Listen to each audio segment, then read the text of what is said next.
வீட்டில் sweet corn வந்து மீந்து இருந்தது. சரி என்ன பண்ணலான்ட்டு, சரி யார் தான் மாடியில் எடுத்துகிட்டு வந்தேன். சரி புறாவுக்காவது போடலான்ட்டு தான் அப்படியே என்ன பண்ணேன்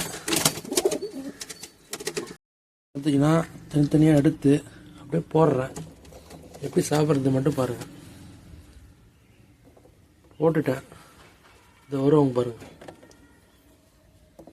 அவ்வளோதாங்க. தீனி எப்படி எடுக்க போகுது மட்டும் பாருங்கள்.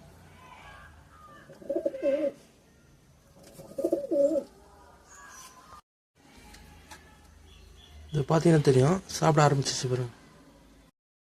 நம்ம கிட்ட இந்த காஃபி கலர் மட்டும்தான் டிஃப்ரெண்ட்டாக வந்துருக்கு. பார்த்தாலே தெரியும் உங்களுக்கு, சூப்பராக இறங்கியிருக்கு. இது வந்து கொஞ்சம் டிஃப்ரெண்ட்டாக இருக்குது. இதை வந்து கொஞ்சம் நம்ம என்னன்றதை நம்ம செட்டிங் போட்டால் தான் தெரியும் எப்படின்றது. லாஃப்ட்டு ஒன்று ஒன்றா தான் நம்ம ரெடி பண்ணிகிட்ருக்கோம்.